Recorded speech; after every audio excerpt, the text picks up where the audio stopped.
Polite inquiries, Ageas Bowl.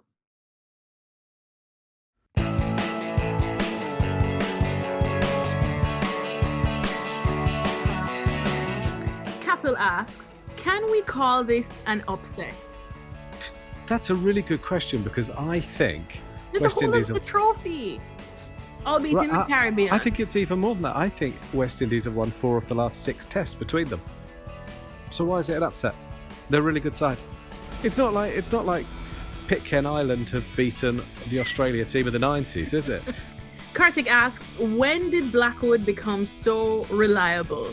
He hasn't become reliable. It's a complete myth. He played really well. Oh, I'm going to read all sorts of rubbish in the next day or two, aren't I, about how mature he's become. It's nonsense. He played really well. I don't want to take anything away, but I don't think he's changed that much. He was caught at mid-off in both innings. I mean, he played really well, but I think he's always going to be a puncher with a puncher's chance. Luke Almond is asking, would anyone be that surprised if both Denley and Butler are still picked for the next test? No. And the ridiculous thing is, we've been talking about this in the press box. No one would be that surprised. I'd be really surprised if Butler's dropped. I think Denley will be, but I don't think Butler will be. So no, I think they've become incredibly stubborn, the selectors. They like Joss so much that they've squandered Johnny Bairstow's career for him. Johnny Bairstow was doing really well as a number 7. He was mucked around, batted 3, batted everywhere, 5, 4. They moved Mo in for Joss. They moved everyone to accommodate Joss. And he hasn't delivered. And he's not as good a keeper as Ben Folkes. It's actually beginning to be a bit ludicrous. It's true, whoever asked yesterday does Ed's. I love the image of Ed Smith wearing Joss Butler pyjamas. And I just think he's also got a Joe Denley duvet, which presumably he's had made specially. Yeah, he's had it made specially because I think they're quite hard to buy. All the talk about England's decision at the toss, but is it not true that the West Indies have just been slightly better? Spot on. 100%.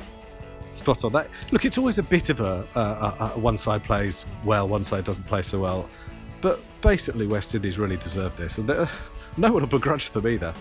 Umanak asks, what do you think about Stokes' captaincy in this game? Perhaps trying too hard at times, maybe? Well, when doesn't he try? I mean, when doesn't he try? Everyone loves a try. What's wrong with trying hard? It's not as if you ever look back at a game and go, Stokes didn't really try. He wouldn't know how not to. I thought his captaincy was pretty much faultless. I actually thought it was really good. He's a natural leader.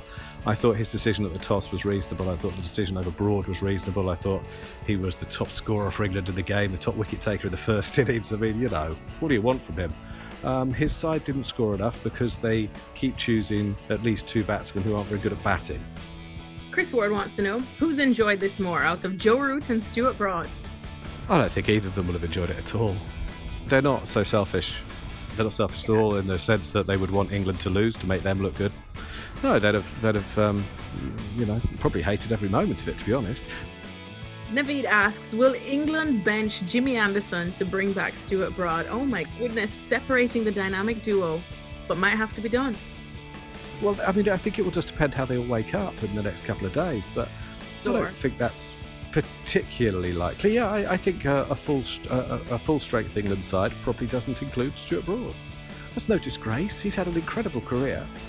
I think I can see why they picked Archer and Wood, and I think on the quicker wicket that we were expecting in Manchester, they would probably be well suited, but who knows how they will recover. It's a quick turnaround and they both put in quite a shift, eh?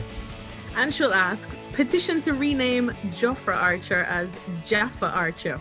Fiery spell in the 4th innings. You see, the thing is that people get a bit, I think, confused about Jofra, or a bit lost in the fact that he can bowl, exactly, that he can bowl a great bouncer. No doubt about it, he can bowl a great bouncer, but he's so much better than that. He can also, as he showed with the new ball spell, bowl that almost sort of old-fashioned English line and length, get some swing, hit the seam. There's not much he can't do. I thought he had a great innings here. I thought he bowled really, really well in this 4th innings. Don't think he bowled that badly in the 1st innings. England have got a gem in Jofra Archer, and he is not a one-dimensional fast bowler. And finally, Danny, lovely way to end. He just says, Test cricket's good, isn't it? Glorious. Yeah, and that is That's the key takeaway, isn't it? Because we've really missed this, and the eyes of the cricket-loving world were on the ground this week, and it was, I know it was quite slow, but it was a real thrilling slow burn. I mean, I've really loved it. It's been a really, really good fun test, and I think we didn't need reminding how good it was, did we? But, you know, it's never bad to be reminded anyway. So, really good place to finish, and you're dead right. Whether you're an England supporter, West Indies supporter, India supporter, Pakistan supporter, there's a hell of a lot to enjoy in this great game, eh?